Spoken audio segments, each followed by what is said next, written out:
Welcome back to another video, yet another project. There comes a time where you can no longer drive your drift track. There comes a time where you can no longer drive your drift car to the track. Example A, my car is well and truly past the point of driving to the track. Yes, it may be street registered. Yes, I may drive it on the street sometimes, but it's just not viable from a reliability point of view, from, crashing into people, breaking tail light, all that kind of stuff. If you want to drive hard, it just doesn't work driving to the track. Now, yes, you can do it, you can take the risk and all that, but I guess there's a time and a place. And at that point, essentially, there becomes two things that you need to continue to make drifting possible and basically viable from a sense of getting to the and from the events. One being a tow car, and one being a trailer. I have a rampless car trailer that I'm currently refreshing that I'll show you in the near future. But here is my 2024 Ford Ranger Wildtrak. So at the moment, the car is completely stock, but just like drifting, I think every car and every car guy can appreciate that every vehicle you own, you kind of have to style to make it your own. Like, you don't want to drive a standard vehicle, no matter what it is, whether it is the missus's daily driver or your daily driver or the little beater you got to get to work. You've always got to put like your own little touch on it, especially with something like this Ford Ranger, where there's literally thousands and thousands of them around, all looking the exact same, getting around. I'm going to run you through the process of installing the lift kit and wheels, because during my research of looking what kind of suspension and stuff I wanted for the ute, being a new car, it's really hard to find anyone that shows you how to install it or what they've done when installing it and the problems they come through. Anyway, enough talking. We're going to get straight to it, and we're going to get this in the shed and up on the hoist and take the wheels off, and yeah, we'll go from there.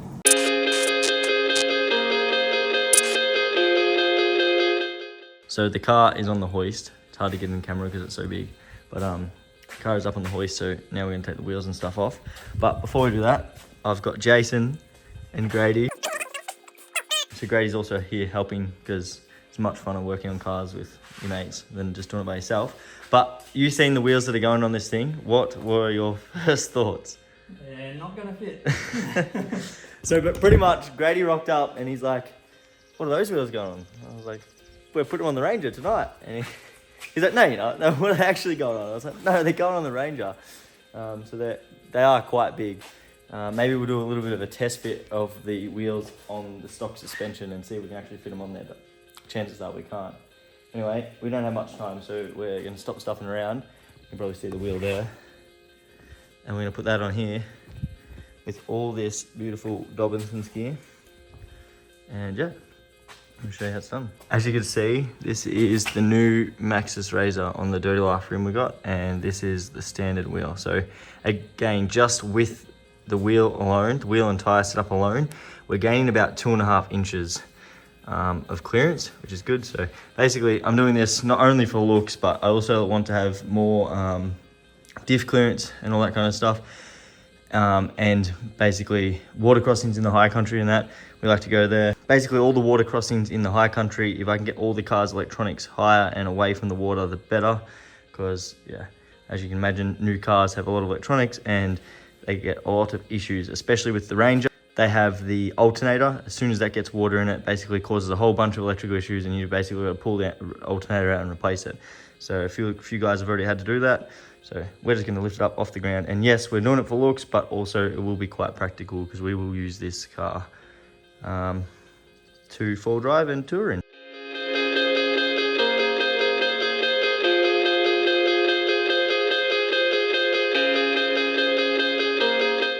So first step after taking the wheel off is jack up the lower control arm.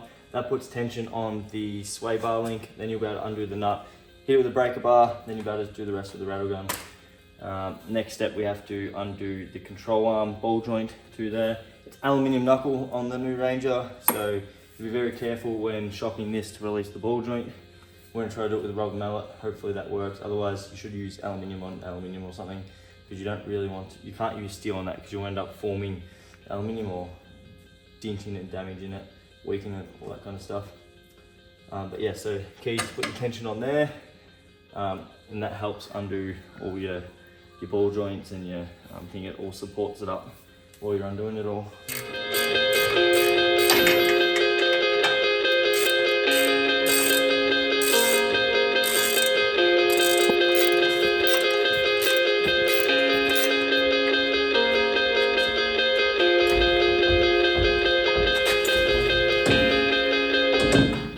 we've undone the top nuts holding the strut in, just like a coilover, and we've banged out the studs, which you would have seen.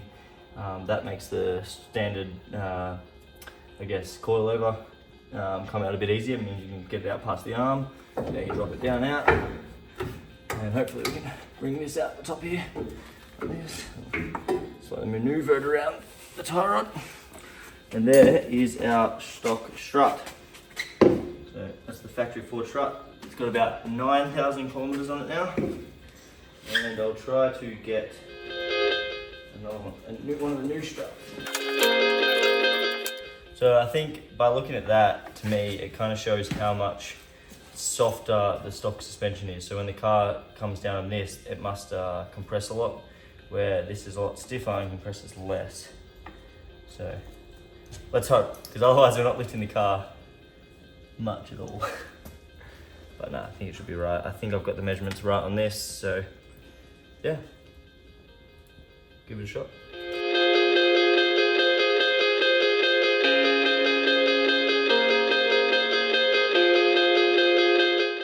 As you can see, we've removed the plastic trim and taken out all these stupid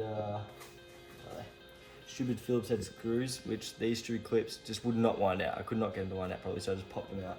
It's really annoying, but you can get them at any panel we install, so easy to replace, and I still have to cut all this up anyway to make everything fit. But the hardest part of this job is removing the control arm, the upper control arm on the right hand side, because you've got the steering column in the way. So we've had to mark the steering column, and look in here, we've marked the steering column and we've slid the shaft up and dropped the knuckle, and we can remove the big long bolt that goes all the way through the upper control arm. Now, I haven't showed you yet, but we are replacing the upper control arms with Black Hawk upper control arms. These are slightly different length to correct the geometry. So the problem is when you lift anything over 2 inch, you end up getting the geometry so far out that the standard eccentric bolts can't be adjusted enough to gain back like close to factory specs or what you need for a decent wheel alignment. So when you go over 2 inch, always install an upper control arm. This one's not an adjustable one, it's just a fixed one, but it has OEM style ball joints, your grease and OEM style bushes, so they can be replaced really easy.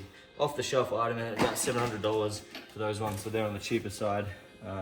They're also ADR approved, the Black Hawk ones, so that's all good. So anyway, we're about to drop out this the upper control arm. I'm pulling out the really long bolt. As you can see, this is the super long 24mm bolt, 10.9 grade bolt that goes all the way through the upper control arm that holds it in there. So interesting design. Normally they have a bolt each side for it to go with one bolt all the way through. So now our control arm should basically just pull out, I think, lift out. So this plastic is now in the way, so that's handy. Just push this back in here, lift up here. Control arm comes out like that. So that's the factory control arm. Everything's obviously pretty new condition, because the car only has 9,000 kilometers. So we'll keep these. We probably should never really need to use them, but if we did get defective, we would just keep the Black Hawk arms in because they are ADR approved. But these are good spares in case we ever do want to revert it back to standard for whatever reason. So now we're going to get the Black Hawk control arm and install it. Stay with us.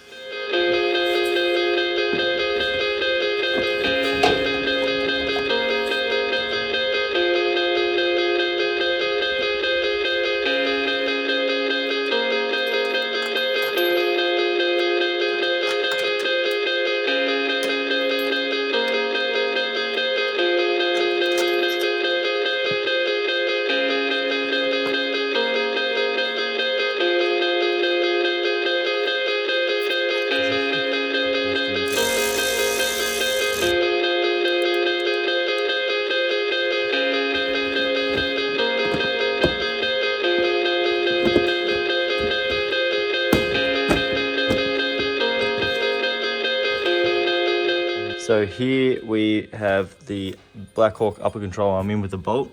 Now you don't want to do this tight, so I've just nipped it up enough so it stays up for now.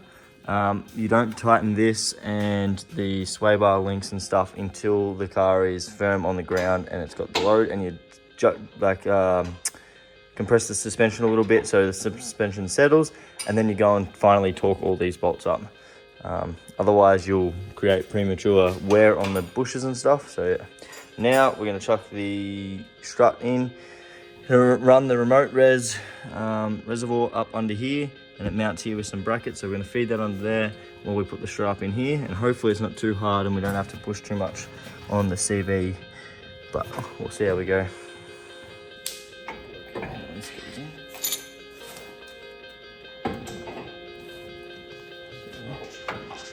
So I feed this through under here. And that goes through under that. Stick it in there.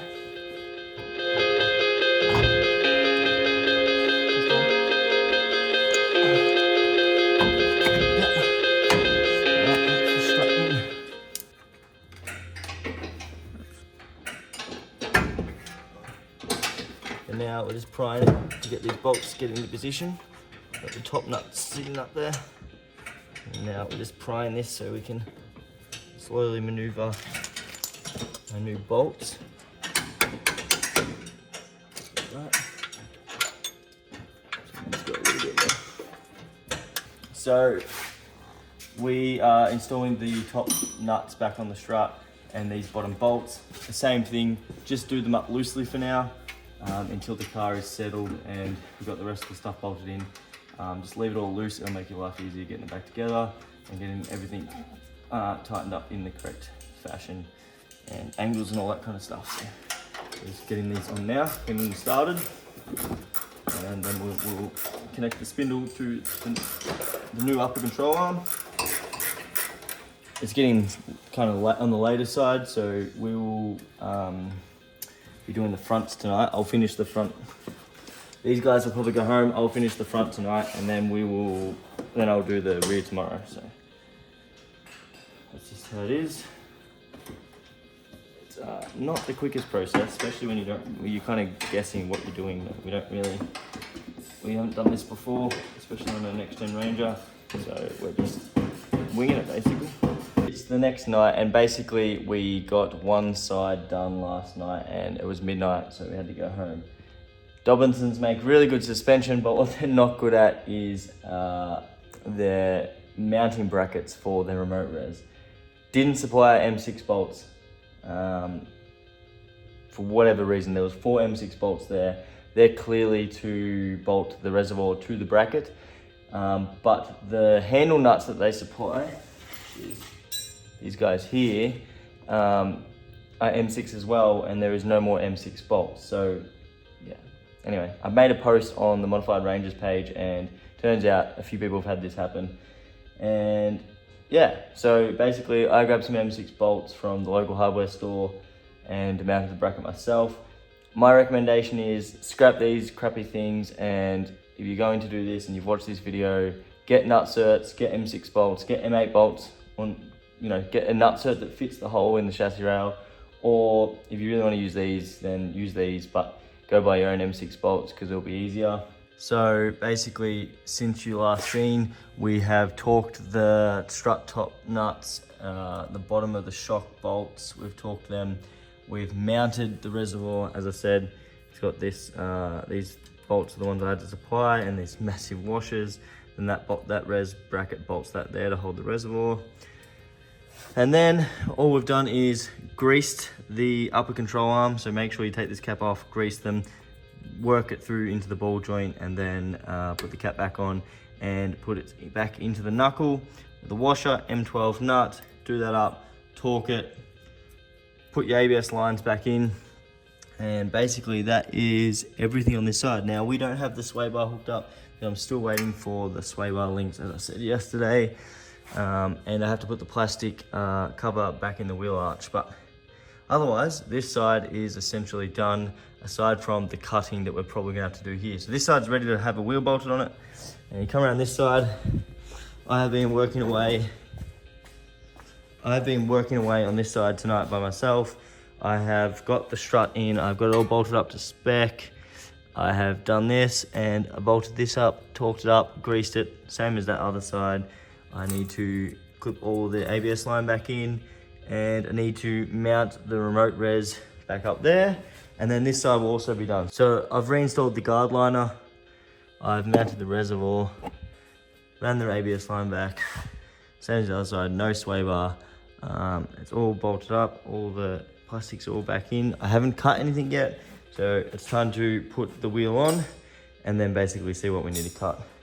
What I might do is put the wheel on, make a start on the rear, worry about cutting that, maybe even after wheel alignment, if it will drive to wheel alignment without needing cutting. So yeah, very slow progress. It always takes way longer than you think. Yeah, let's see if I'm strong enough to lift the 35 up onto this hub, because that's gonna suck.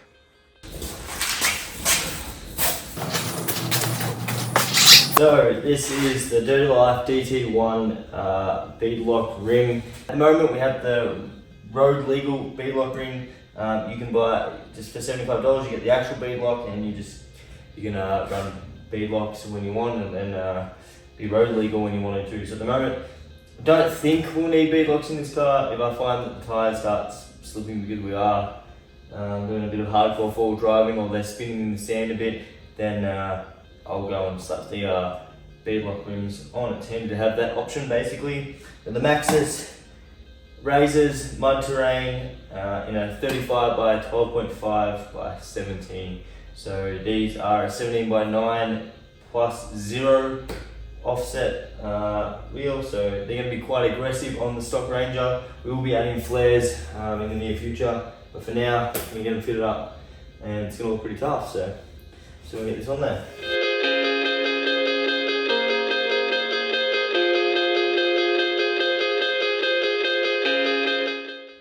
So as you can see, I've bolted the wheel onto the car, and it gives you a good idea of the look I'm going for. If I stand next to it, it's like this height.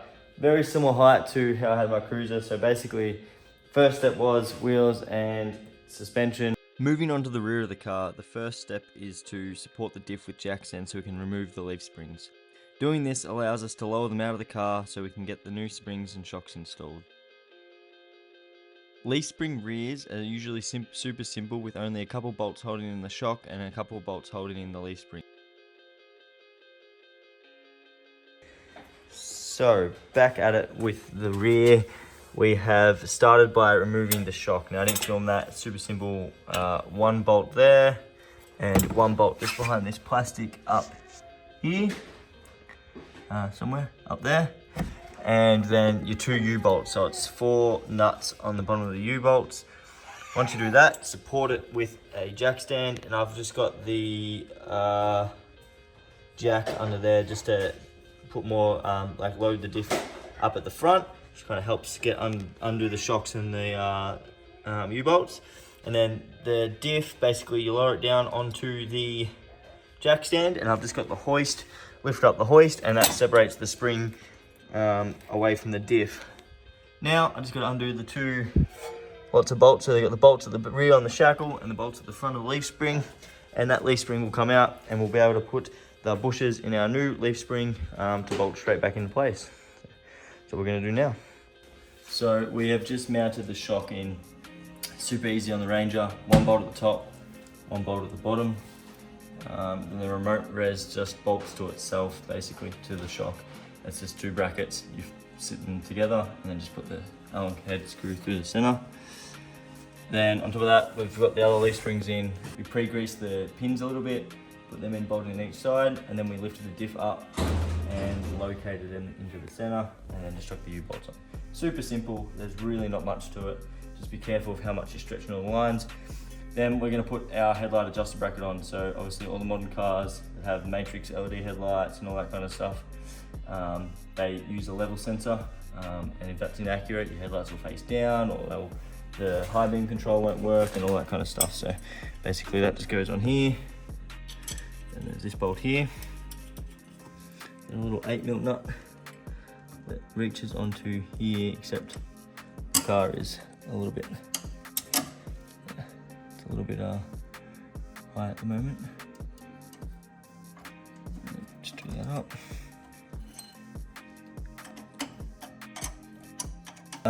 The bolts for your leaf springs, do them up after you put the car back on the ground. So get the car settled, a few shocks, like a few compressions on the suspension, and then go ahead and tighten all them up properly.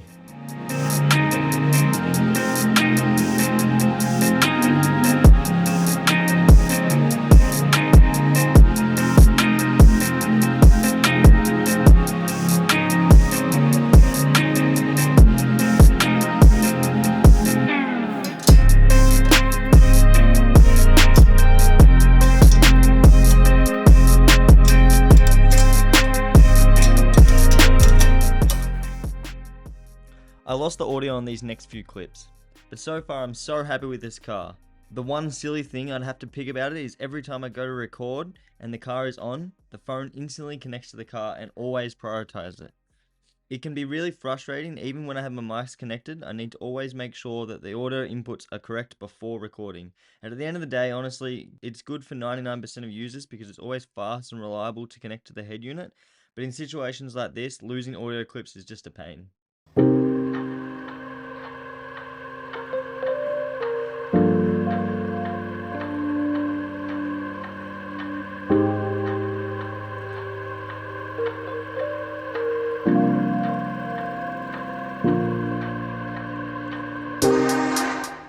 So as you can see, the car is looking way better than when it came into the shed. And the rear is slightly higher than the front.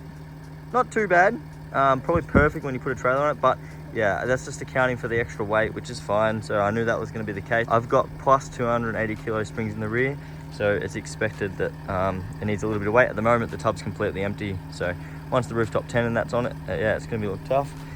I think my next step is to remove these side steps, because as you can see, you'll lose a lot of clearance and a lot of aesthetic height just from that big side step, and they're really easy to remove, so that'll be the next step.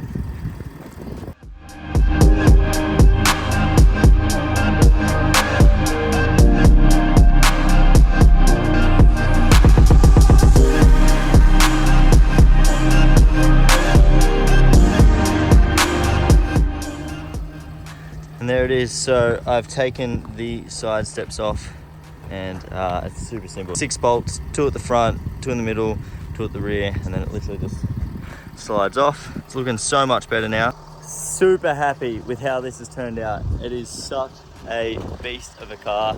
I've had this car for a little over a month now, I think, and like just as a normal car to get around in, long drives, it's like perfect. It's comfortable, technology's up to standard.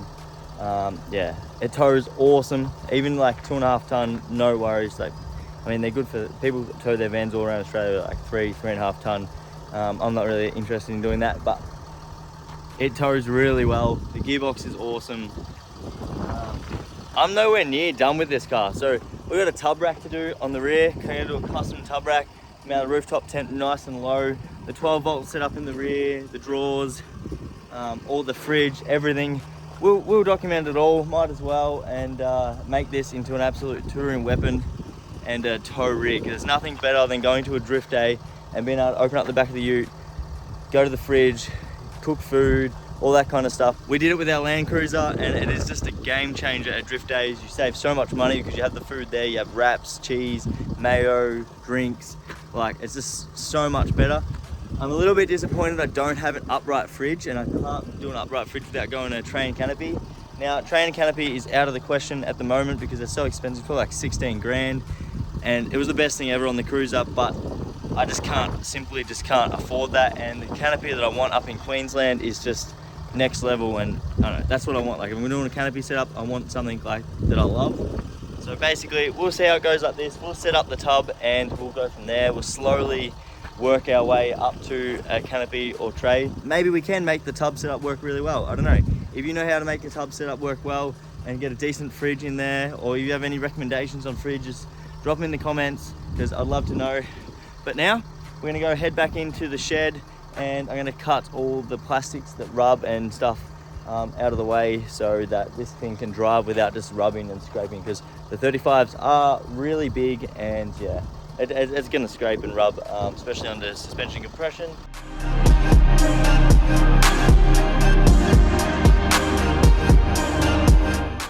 first step to not rubbing is take off whatever this is.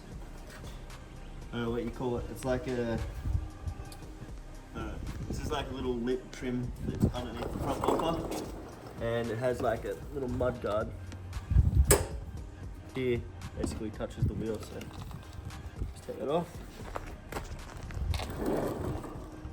So as you can see here, this is basically right under this screw here. I've just trimmed across here and down here on both the little bit of the bumper and this flare. Basically that's enough, and here I've zip tied it right back against there, and that's enough clearance. But on the rear we still get rubbing in here, so I could probably try to get that back further. It just grabs a little bit on here and here when we're reversing and stuff. But when they do the wheel alignment, I'm hoping I'll have a chat to them. Hopefully they'll give it a little bit more cluster and move the wheels forward in the arches, and then basically I'll trim some more out of here. And obviously, as I said, I'm going to remove this to put on the flares, so they'll actually stick out, and then I'll have more clearance in here. But overall, pretty good. And the rear, we've had to do nothing to the rear. I don't think it's actually going to rub or anything in the rear, which is pretty cool. These, I notice, barely cover the wheel, so once the flares go on, I'll see maybe we move these out a little bit, just to cover more of the wheel. Same thing on this side, trim straight under this clip here and zip tie that back. That seems to be working pretty well, but rubbing on the rear. So